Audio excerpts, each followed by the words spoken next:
Now let's discuss the matter of Spain's cancellation of an weapons deal with Israeli army with John Bosnich, journalist, activist, and political analyst, joining us from Fredericton, Canada. Mr. Bosnich, welcome back to Press TV. My first question, how significant do you see Spain's cancellation of nearly $1 billion in arms deal with Israel in terms of setting a precedent for other European countries?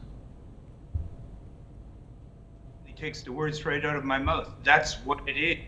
Spain is one of the most morally countries in the EU. You'll remember that Spain tried to catch the fascist Chile Pinochet, and England, of course, protected him.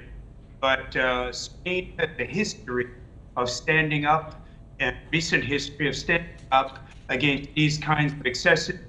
And Spanish cancellation of a weapons deal with Israel is certainly the narrow beginning of a broadening wedge. I expect other to follow suit. Right. Mr. Bosnich, Prime Minister Sanchez pledged to enshrine into law a ban on military trade with Israel. How might this reshape EU-wide debates about complicity in Israel's war on Gaza? Well, as you know, the legal system in the EU is balanced among countries. And if one country has a law that prohibits it from selling weapons to a genocidal state like Israel, then that country can insist on the EU adopting that rule to comply with its own law.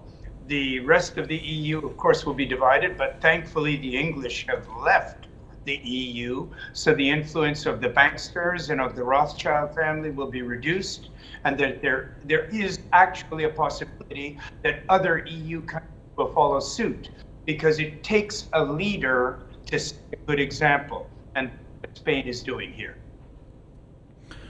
Mr. Bosnich, what Spain did, how much of it do you give credit to the people who protested, given the mass protests in Spain that even disrupted a major cycling race? Do you give a lot of credit to the people of Spain in making this happen?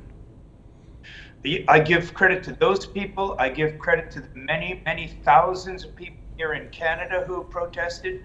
I give credit to the people at Harvard who were expelled for protesting. There are protests around the world against Israel's genocide. Spain is one of the countries that has the moral fiber to stand. My own Canadian government, of course, is in bed with King Charles and in bed with the Rothschild, especially under our new prime minister office. But the people are stronger than any oligarchy. And people across the Western world have learned that so-called Holocaust apology for Israel's illegal genocidal behavior is no longer valid. If Hitler had been killing people at the same rate that Israel had been killing people in Gaza, there would be far more dead as a result of Hitler than there were in World War II. Israel had finally eclipsed the man who they used as the grounds to create their state on stolen land from Palestine. Mr. Bosnich, it seems that we are dealing with, some technical hiccups here, but if you can still hear me, based on your response, public pressure shaped, foreign policy moves when it came to Spain. Do you see this happening when it comes to other EU countries or maybe even the US in the future? Well, in the case of other EU countries, yes, I expect it to happen. But when it comes to the US, and Canada, I don't expect it for some time, because these countries are fully in the Anglo-American war echo chamber. All they want is war, because war is what drives their economy. They need war to employ people.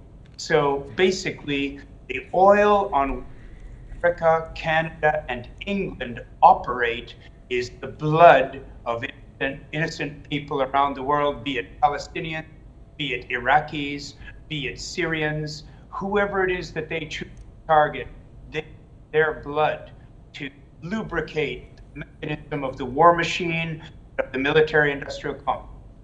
Otherwise, they couldn't compete economically with anyone. John Bosnich, journalist, activist, and political analyst, join us from Fredericton, Canada. Thank you.